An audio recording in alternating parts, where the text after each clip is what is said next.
Usa ka pagtuo, usa ka tingog, usa ka katawhan.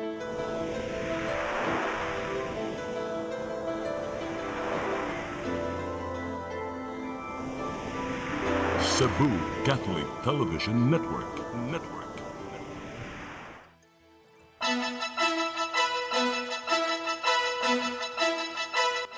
Uluhan sa mga balita sa Sayre 47. Reklamo batok sa 5 ka mga giingong security escort ni Sean Andrew Pajarillo.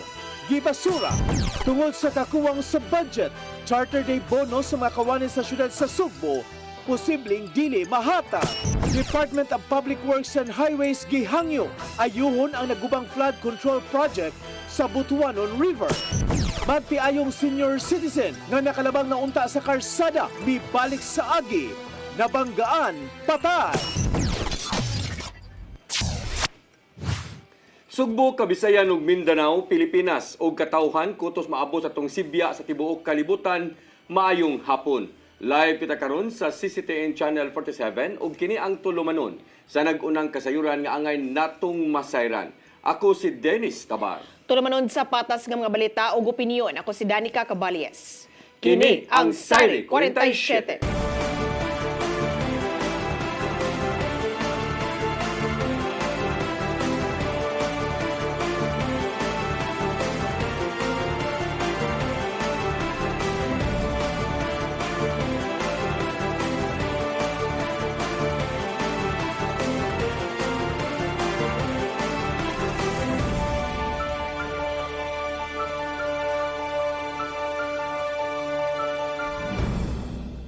O karon sa kompletong detalye sa atong mga balita, gibasura sa Mandawi City Prosecutor's Office ang reklamo batok sa 5 ka giingong security escort ni Sean Andrew Pajarillo tungod sa kakuwang sa jurisdiksyon. Matod sa gilutang resolusyon nga ang giingong paglapas sa Private Security Services Industry Act nga naglatid og multa din ang mopahamtang og silot niini ang Pangulo sa Philippine National Police. Gipasabot sa resolusyon nga ang buhatan way otoridad sa pagmando o pagsugyot sa pagpasaka og kaso ngadto sa korte. Kini tungod kay ang silot nga gilatid sa maong probisyon administratibo ug dili kriminal. Matod sa tigpamaaba sa Mandawi City PNP nga si Lieutenant Colonel Merce Villaro Cantona, nag-andam ang Mandawi City Police Office Station 2 sa pagpasaka og kaso ubos sa Private Security Services Act. Apan posible nga i-endorso na lang kini ngadto sa Regional Civil Security Unit alang sa hustong aksyon sa pag-endorso ngadto sa Pangulo sa PNP. Pagpalit og dugang breath analyzers gikonsiderar sa Cebu City Government aron pakigbatukan ang drunk driving. Samtang natanggong sa presuhan ang usa ka driver human nasakpang nakainom samtang nagmaneho sa Talisay City. Ang kasayuran ni Hato ni Gian Navarro. Lakip sa gikonsiderar ni Cebu City Mayor Nestor Archival ang pagpalit og dugang breath analyzers nga magamit sa mga roadside inspections. Subay kini sa tingwa sa syudad nga maminusan pa ang mga aksidente sa dalan gumikan lang sa kahubog sa mga driver. Gamito namang kaymanan ngadto sa mga sakop sa kapulisan, mga enforcers ingon man sa Cebu City Medical Center. Ilabi na kung kinahanglanon kini sa dalan, ingon man sa mga tambalanan aron masuta dayon kung nakainom ba ang nagmaneho sa sakyanan. One thing we need also to check ay murag kung naay tao nga hubog na sa dalan, at least magamit nato. And CCTO, part sa team, ang CCMC, ang police, these are the very important things nga amo sang kwaon ang City Health Department. Samtang giproseso ang pagpalit sa breath analyzer sa labing daling panahon, pahugdan pa sa syudad ang monitoring sa mga bars aron makontrol ang pagserve og ilim nung makahubog ngadto sa mga customer. Gitugyan ni noon sa mayor ang dugang panglagda batok sa drunk driving ngadto sa konseho. Yes, sa atong mga bars natay regulation, natay mga ordinansa regarding ana. Ang karon importante kayo nga ato nang matagaan ang enforcement, no? Pagtagad. Enforcement is very important. Sa laing bahin, natanggong sa prisuhan ang usa ka waiter human nasakpang nagmaneho og sakyanan nga nakainom og bino sa barangay Lawaan 1, Dakbayan sa Talisay. Nakabangga ang 20 anyos nga waiter og nakabisikleta human nga mi-overtake sa usa ka pasahero ang bus karong buntaga. Nakaangkon og pangus sa lawas ang nagbisikleta samtang nalabay ang backrider sa waiter og natapsingan ng tiil nini sa ligid sa bus. Sadyang gisusi sa masakop sa LTO7 gamit ang breath analyzer, nasakpang nakainom ang driver. Diin, ang iyang depensa, nag-shot kinidaan sa wala pa nag-drive. Maong mipainumdom ang City Toda sa ubang driver nga di magmaneho sa dalan kung nakatagay na aron dili maamong ang uban. Gian Navarro, CCTN News. Charter Day bonus posibleng dili mahatag ngadto sa mga empleyado sa Cebu City Hall tungod sa kakuwang sa budget. Apan himuo nilang yano o mahinungdanon ang charter anniversary karong Pebrero 24. Ang kasayuran ihatod pagbalik ni Gian Navarro. Wala pa'y kasiguraduhan si Mayor Nestor Archival kung aduna ba'y madawat nga Charter Day bonus ang mga trabahante sa Cebu City Hall. Subay kini sa giatubang nga hagit sing termino nga mao ang kakuwang sa budget ug savings. Yangkon sa mayor nga maglisod ang syudad sa pagapod dini ngadto sa mga empleyado, ilabi na nga daghang mga konsiderasyon ang gisubay alang sa maayong fiscal management. Mato di Archival nga duha ka tuig nang gi-question sa Commission on Audit ang Charter Day bonuses nga gihatag sa mga empleyado pinagi sa Audit Operations Memorandum. Maong nagpanagang lang si Archival sa mong lakang subay sa makuting pagsusi karon sa COA. But the way it's being framed karon, na ang katong mga tao na nakadawat sa 2023, 2024, including the councilors, they will have to give back the bonus which they received. Gipaabot na karon sa mayor ang final report bahin sa Charter Day bonus, ilabi na nga magdepende sa mamahimong resulta ang financial assessment. Kung dili man itugot, ipaagi na lang sa non-monetary incentive ang mga empleyado sama na lang sa leave credits. If the final report would be given to me today or tomorrow, kay man ko nga inyo kining ipangutana. So I asked Gilbert, istoryaman man dire karon, what is really the standing? Yeah, of course, silang Gilbert ganahan pud nga na is bonus, but this is the real report. Bisan pa man ini, dayon gihapon ang kasaulugan sa ika-89 nga Charter Anniversary sa Cebu City karong Pebrero 24. Sugdan kini sa wreath-laying ceremony sa Plaza Sugbo sa buntag ug adunay testimonial dinner ngadto sa mga partners ini kagabi. Mulapas na sa 3 million pesos ang gastuhonon sa syudad alang sa serye sa mga kalihukan nga may labot ang Charter Anniversary. Mas gamay kini itandisan ng aging mga katuigan, agi og tingwa sa kasamtangang liderato nga himong yano ang kasaulugan. Gian Navarro, CCTN News.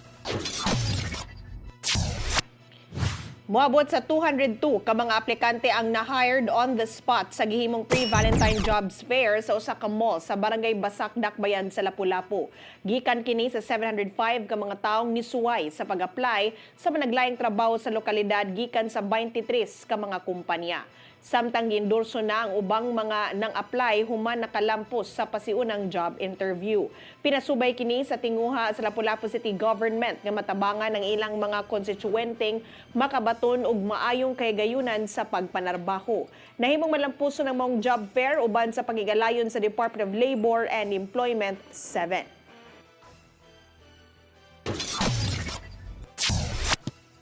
Mga prutas o produkto gikan sa Davao Region gibaligya sa syudad sa Mandawi pinagi sa Kadiwa on Wheels nga programa. Usa sa hinungdan sa pagbaligya tungod sa surplus production sa mga prutas didto sa rehiyon. Ang kasayuran ihatod ni Mary Rose Sagarino.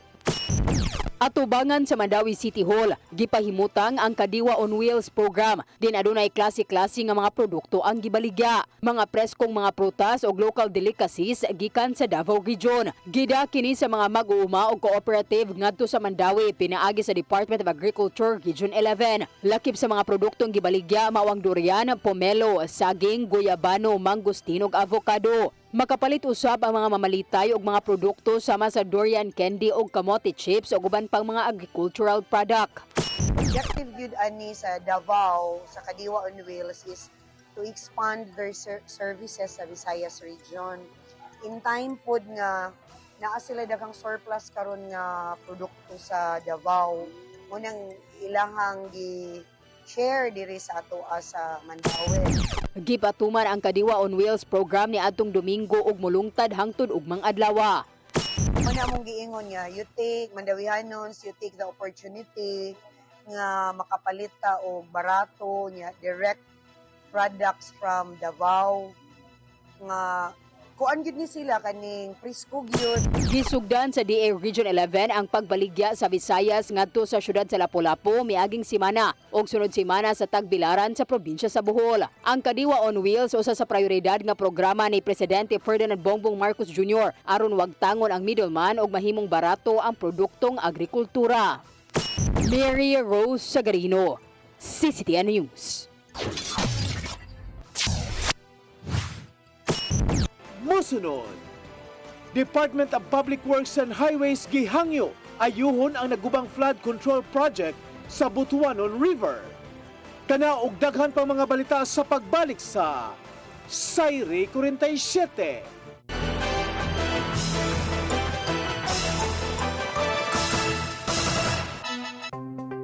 Discover the beauty of the Philippines.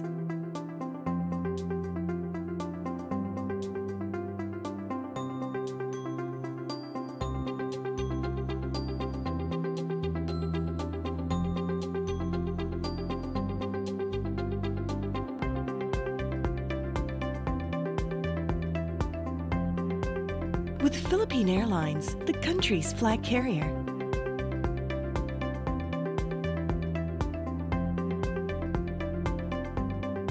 The airline that lets you feel the warmth of the nation.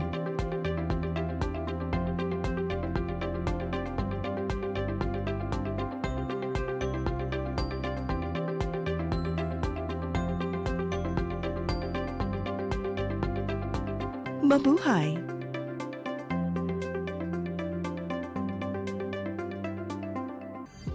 Ito ang programa kung saan magko-collaborate ang ating mga ozone na doctors para ibahagi ang kanilang kaalamang medikal. Pag nasira, syempre, wala nang function. Yun ang doon pumapasok yung mga ano yung action ng ozone therapy. The blood carries that oxygen. Matag episode, among ipaambit ninyo ang mga healing testimonies. Hindi na ako makapagtrabaho, hindi na ako... wala na, kaiga na lang ako. Dahil sa ozone therapy, gumaling ako.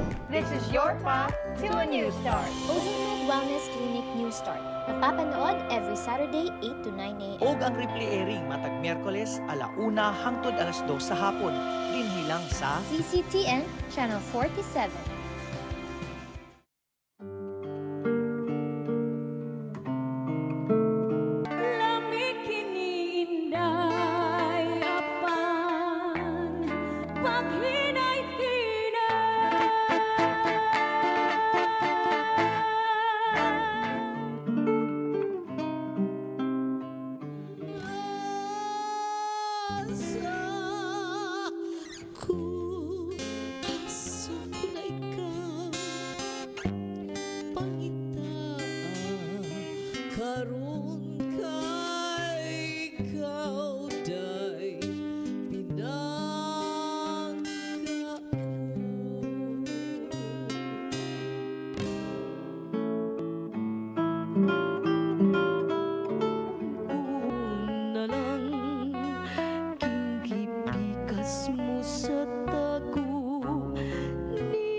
Hapon nga tigulang og hubakon, sugod siya kay iya lang hokhokon, og iya lang oto-otoon.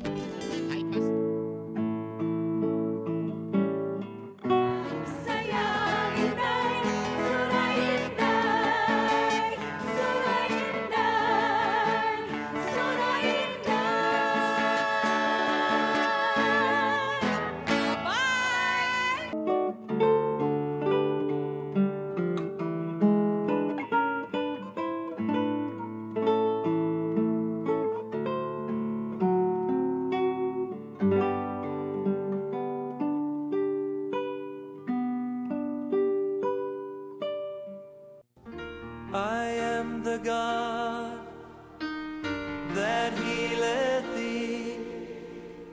I am the Lord, your healer. I sent my word and healed your disease. I am the Lord, your healer. I am the God that healeth thee. I am the Lord, your healer. I sent my word and healed your disease. I am the Lord, your healer. I am the God that healeth thee. I am the Lord, your healer. I sent my word and healed your disease. I am the Lord, your healer. I am the God that healeth thee. I am the Lord, your healer.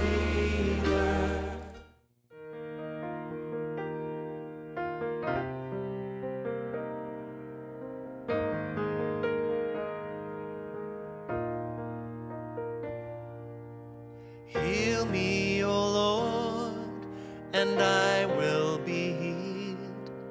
Save me, and I will be saved. Heal me, O Lord, and I will be healed. For you are the one I praise. You are the one I praise. Sing it with me. Heal me, O Lord, and I will be healed. Save me, and I will be saved.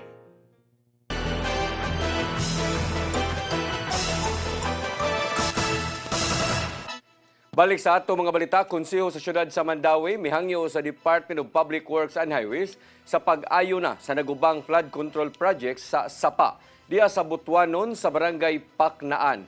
Ang riprap giingong naguba tungod sa bagyong Tino. Ang kasayuran ihatod ni Mary Rose Sagarino.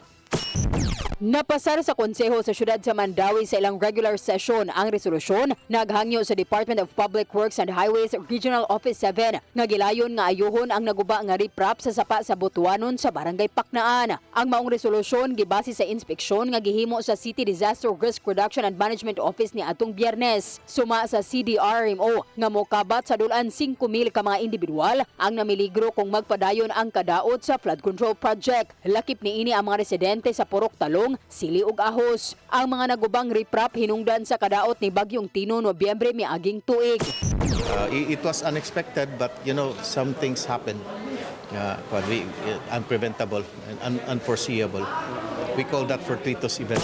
Gipasidaan nga ang pagkahugno sa flood control mahimong hinungdan sa pagbaha, peligro sa kinabuhi ug kabtangan panahon sa kusog nga uwan. Because of there are some people who are kinima put at risk ug panalitan dili nato ma-repair dayon.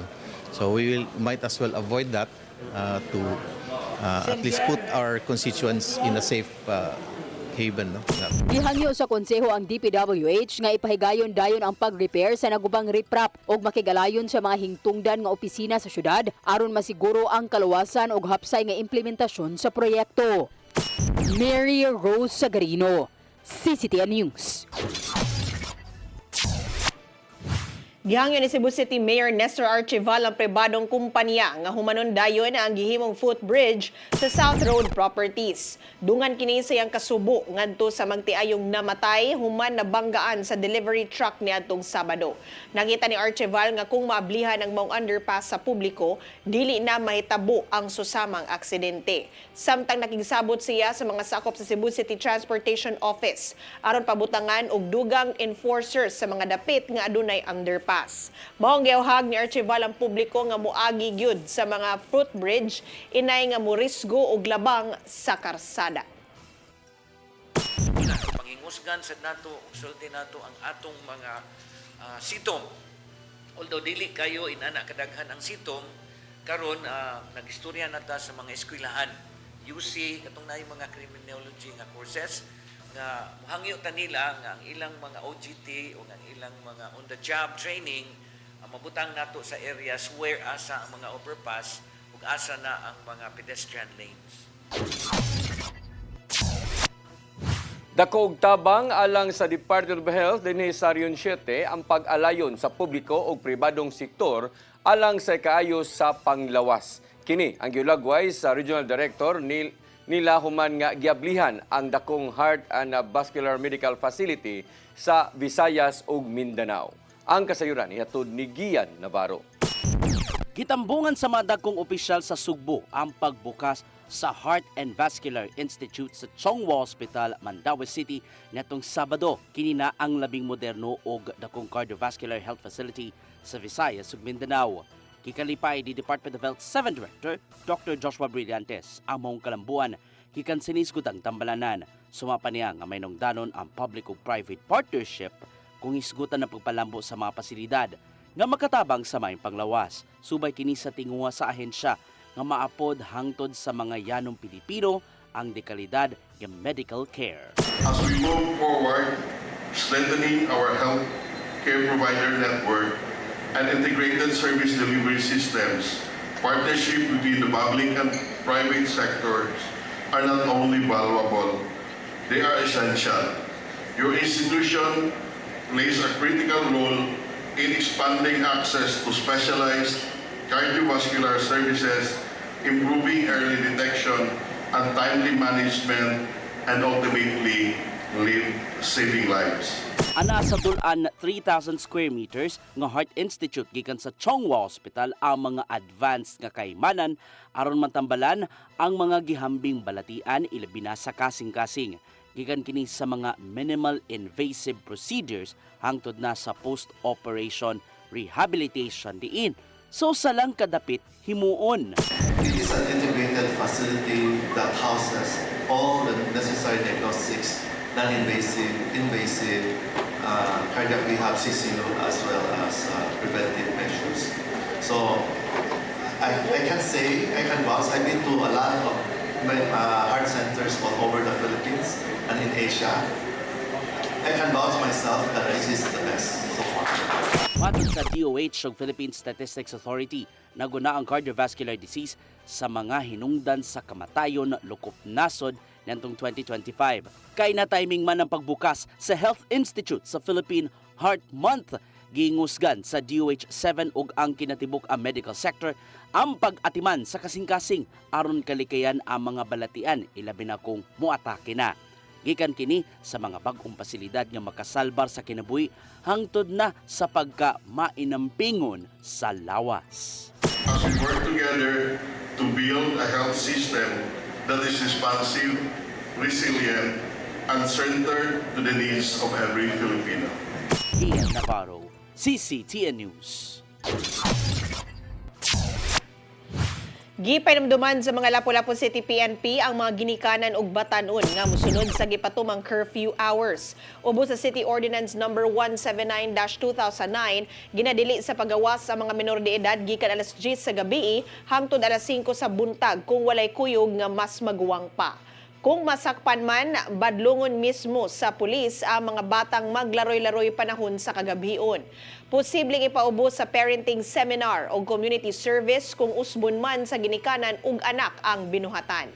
Multahan usab og hangtod 5,000 pesos ang ginikanan o mapriso og hangtod 10 kaadlaw kung magbagahi man. Gitataw sa Lapu-Lapu City PNP nga alang kini sa kaluwasan sa tanang mga batan-on ang maong matang sa pagdisiplina. Gilakip sila si Senador Ronald Bato de la Rosa o Christopher Lawrence Bongo sa giingong co-perpetrators sa dugoong gera batok sa drugas ubos sa termino ni kanhi Presidente Rodrigo Duterte. Base kini sa gilotang documents containing sa charges gikan sa International Criminal Court niadtong nakalabay nga weekend. Kuyog sa duha ka mga senador ang kaniadtong makadagkuan sa Philippine National Police nga gituan usab nga mga nalambigit sa pagpatay sa mga inosenteng tao. Gitun-an pa sa pre-trial chamber ang mga ebidensya nga makatabang sa investigasyon sa kasong crimes against humanity batok kang Duterte. Ikatakda nga mahitabo ang confirmation of charges sa kaso ni Duterte karon kining Pebrero 23 hangtod na sa Pitsa 27.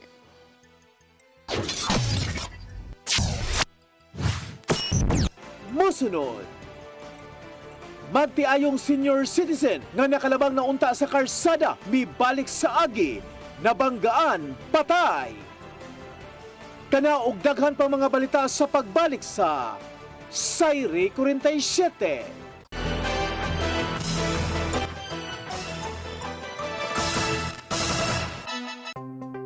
Discover the beauty of the Philippines.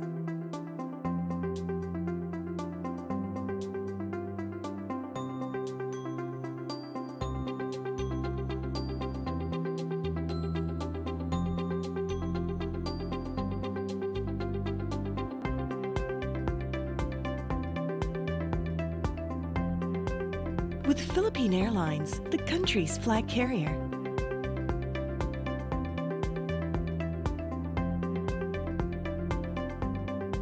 The airline that lets you feel the warmth of the nation.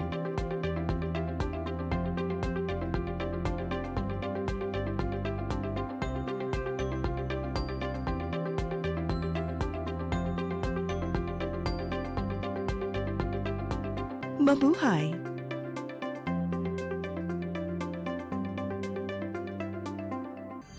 Ito ang programa kung saan magko-collaborate ang ating mga ozone na doctors para ibahagi ang kanilang kaalamang medikal. Pag nasira, syempre, wala nang function.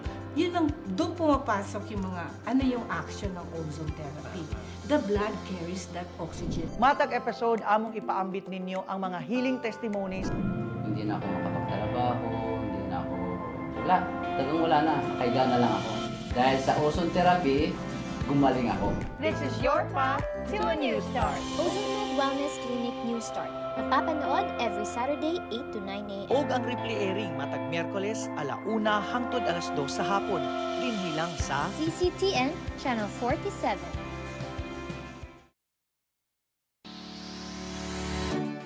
Looking for the best internet deals in Negros Oriental? Field Products Negros is here to bring you fast, reliable, and affordable internet with plans made just for you. For as low as 899 pesos per month, enjoy speeds of 50 Mbps, perfect for streaming, working, or studying from home. Need more speed? No problem. Get 100 Mbps for just 1,199 pesos. 150 Mbps for only 1,499 pesos, or our fastest plan, 400 Mbps for just 2,399 pesos per month. Plus, you can add over 100 cable TV channels to your internet plan for just an additional 100 pesos per month. That's entertainment and lightning fast internet all in one. Enjoy no installation fees and start today with a 1,000 peso customer deposit. Call us now or visit our website to sign up with the Field Products Negros. You get internet that's affordable, reliable, and local. Field Products Negros, bringing you closer, faster. Call us at 0917-631-5240 or visit our website www.fieldproductsnegros.net or our Facebook page, Field Products Dumaguete. Subscribe now! Di siya kumutuog na Ginoo. Pero magulo ng bata na! Nangita lagi ni gatas! Kasabot ka! Akong ipakuha!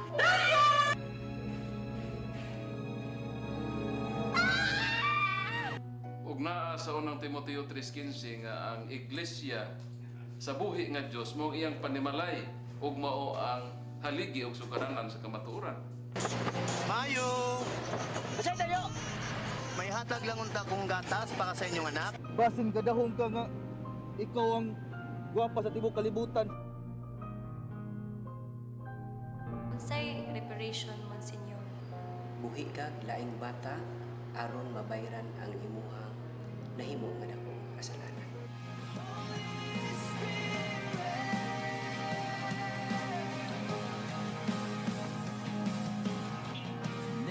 Daghan ka nato ang nagduda kung doon na bagay Ginoo o wala.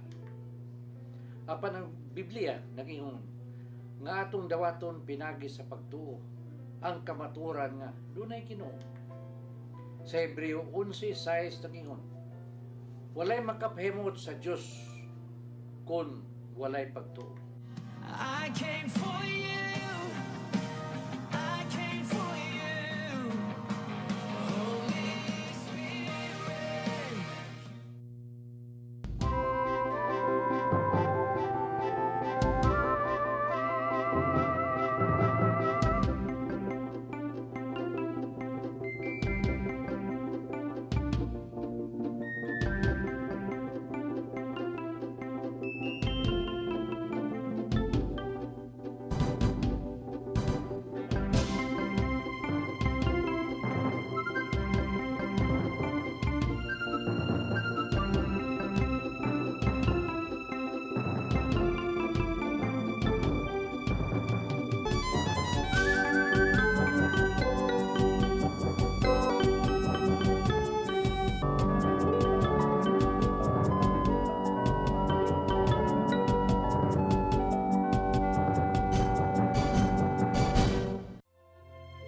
Ang kinabuhi, puno sa hagit.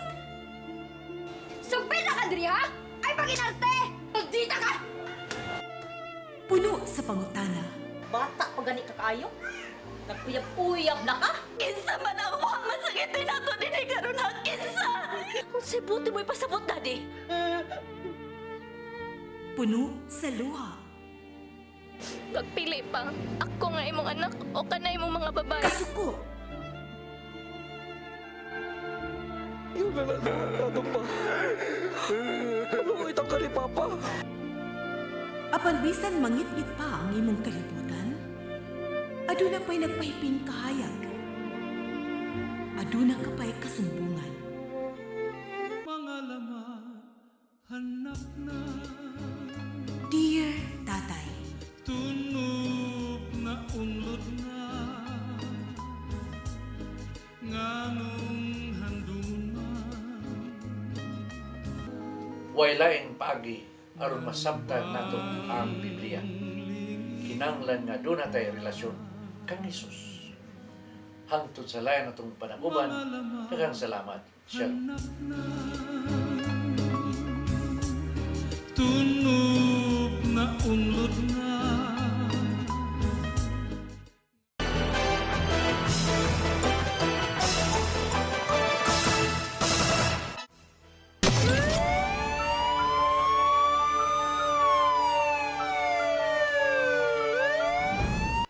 Balik sa ato mga balita, magtiayong senior citizens na banggaan patay atol sa Valentine's Day sa South Road Properties habig sa barangay Mambaling ning dakbayan sa Sugbo. Matod sa driver nga nakatabok na sa kalsada ang mga biktima apan kalit nga miagi og balik hinungdan nga iyang nabanggaan. Ang kasayuran ihatod ni Arnold Bustamante. Patay ang magtiayong nga puno senior citizen human ni mabanggaan sa usa ka delivery truck alas 7 niadtong Sabado sa gabi atol gyud sa Valentine's Day sa Cebu South Road Properties kon SRP sa barangay Mambaling sa Sugbo. Ang mga biktima nga dead on arrival sa tambalanan mao silang Salvador Hiraldizo Jr. 67 anyos ug iyang kapikas nga si Cecilia 68 pulos taga Tupa Street na barangay Sawang Calero sa dakbayan sa Sugbo. Ang nakabangga kanila maong usa ka delivery truck nga dunay plate number nga GAW 1900 nga gimanihon ni Charlie Alcontin 38 anyos taga Sitio Sagay, barangay Bunbun, Bukiran Dapi sa Sudod sa Sugbo. Sa investigasyon sa Traffic Enforcement Unit sa Cebu City Police Office nga samtang nagdagan ang delivery truck nga nagsubay sa tunga-tunga nga bahin sa karsada sa SRP paingon sa dakbayan sa Sugbo apan kadit lang nga matod pa nga binabang ang duha ka mga biktima gikan sa Center Island. Gisaysay sa driver nga nakita niya nga binabang ang duha apan mibalik matod pa kini nga mahinungdan nga napunggit niya ang mga biktima. Tungod sa kakusog sa dagan, nalagpot ang mga biktima og nahagba sa sementado nga karsada ug nakaangkon kining dako nga kadaot sa ilang kalawasan. Daling nanawag ang mga personnel sa Traffic Enforcement Unit ug ambulansya aron madala gilayon sa Cebu City Medical Center apan gideklara sila nga dead on arrival. Kasamtangan nga gitanggong sa buhatan sa TEU ang driver nga si Alcontin ug ang mga tubang kining kasong reckless imprudence resulting in double homicide. Arnold Bustamante, CCT News. 25 ka mga pinangita sa balaod sa dakbayan sa Sugbo wala na makaselebrar sa Valentine's Day human madakpan sa pre-Valentine Day operation. Kini batok sa mga wanted person sa Cebu City Police Office sa pagpangulo ni Police Colonel George Ilanan. Ang kasayuran hatod pagbalik ni Arnold Bustamante. Maabot ngadto sa 25 ka mga wanted person na nagadakpan sa kapulisan sa siyudad sa Sugbo atol sa pre-Valentine's Day Law Enforcement Operations sa Pebrero 13, 2026. Ang Cebu City Police Office sa pagpangulo sa hipinini nga si Police Colonel George Ilanan nangulo sa usa ka adlaw nga pagpatuman sa pag-serve sa mga warrant of arrest niadto nga dunay mga pending nga kaso sa korte. Sa datos sa ikipahibaw sa CCPO, doon na sila gihuptan nga 350 ka mga kopya sa warrant of arrest nga gipagawa sa korte. Di nila ning giserve sulod sa usa ka adlaw isip pagpangandam sa seguridad sa adlaw sa kasing-kasing. Pinagisugot nga pag-aalayon sa nagkadaiya nga police units pinasumay sa high intelligence information ni resulta kini sa pagkasikop sa maong mga pinangita sa balaod. Sa 25 nga nadakpan upat niini gi-classify nga most wanted person nga nagatubang og dagko nga mga kaso sama sa murder, homicide, kanapasan sa Republic Act 9165 kun illegal nga drugas, samtang ang 21 dunay mga ordinaryo nga mga kaso. Ang maong nga gihulagway nga manampuson nga operasyon nagpamatuod kini sa walay hunong o giparambo pa nga tinguha nga makuha sa komunidad ang mga kriminal ug dili na kini makahimo pagkrimen ug mapanubag sila sa balaod. Mato ni Ilanan nga napakita lang kini sa gihimo sa CCPO nga proactive nga estratehiya subay sa gisaad nila sa komunidad nga seguridad, kahapsay o kalinaw sa dakbayan. Ang kapulisan sa siyudad sa Sugbo dugang ni Ilanan determinado sa pagpugong ug pagsulbad sa kriminalidad ug pagpanambo sa pagsalig sa publiko likit na ang malungtaron nga kahusay kalinaw sa dakbayan. Padayon nga miauhag ang CCPO sa publiko nga magbabidentayon ug mo-report gilayon kung dunay kadudahan nga illegal nga kalihukan sa palibot ug mahatagan dayon nilang pagtagad. Arnold Bustamante, CCT News. Gipanghatag sa Lapu-Lapu City Government ang 40 ka mga bag-ong motorsiklo ngadto sa barangay responders sa kapulisan ug sa City Traffic and Management System. Kini aron masiguro ang magpabilin ang kahapsay ug kalinaw sa palibot pinagi sa paspas nga pagresponde diha sa kadalanan. Adunay tagtulo hangtod sa taglima ka mga bag-ong motorsiklo ang matag police station sa syudad. Samtang adunay 8 ka mga bag-ong units ang CTMS. Samtang nahatagan usab og tagsa ka bag-ong motorsiklo ang 5 ka mga barangay sa Lapu-Lapu nga nahatagan og seal of good local governance. Gihangyo ni Mayor Cindy King Chan ang mga beneficiaries nga gamiton ang bag-ong motorsiklo nga adunay disiplina ug alang ra sa nangayo og dinaliang tabang. Pagsusi sa sakyanan nga nalambigit sa krimen o disgrasya sama sa hit and run, dili maabdan og buwan aron maimbestigaran. Ang kasayuran hatod ni Randy Gorion. Dali nga misutoy ang usa ka pick-up human kini makadam-ang sa babae nagbisikleta diha sa may kadalanan sa may H. Cortez Street, corner AS Fortuna Street sa Manila, Dakbayan sa Mandaue. Kuha sa CCTV footage sa traffic sa bang lugar nga ang biktima nga si Cleonel Torres Bruce, 48 anyos, kinsa nagsakay sa iyang bisikleta paingon unta mo pauli sa ilang panimay gikan sa trabahoan kalit lang nga gibanggaan sa usa ka pick-up. Bisan pa man sa hitabo, daling mipasutoy ang driver sa sakyanan nga nakuhaan sa giingong plate number nga GAT 6351 gikan sa incident report sa mga pulis sa syudad. Ang pamilya sa biktima nidangop na usab sa mga pulis aron mablatter ang hitabo, din matud pa sa igsuon sa biktima mipasalig kining abagan sa mga otoridad apan giingong mulanat pa sa duha ngadto sa 3 ka buwan una pa mailhan ang driver sa maong pick-up. Giklaro sa Land Transportation Office 7 nga dili kinahanglang maabtan og duha ngadto sa 3 ka buwan ang pagsusi sa mga nag-iya sa plate number sa usa ka sakyanan ilabi na kun malambigit sa krimen o disgrasya sa kadalanan. Kini mao gipasabot ni Francisco Oranches Jr., Ang pangu sa LTO-7 sumay sa reklamo nga nadawat kabahin sa usa ka hit and run incident sa dakbayan sa Mandawi ni atong Pebrero 12, tuig 2026. Hinon iyang gipasabot nga dili sa tanang higayon, mo-release sila sa detalye sa tag-iya sa sakyanan o sa driver niini tungod sa balaod sa nasod, ilabi na kung dili balido ang rason. Subay niini, nanawagan ang pamilya sa biktima nga matabangan sila sa pagsuta sa driver sa maong sakyanan nga mao'y manubag sa mga kasong ikapahamtang batok kaniya. Randy Gurion, CCTN News. O kadtong naglangkob sa atong mga balita sa Sayri 47, ako si Dennis Taban. Ako si Danica Caballes, sangtod ugma sa inyong paboritong tulumanon. Sayri 47.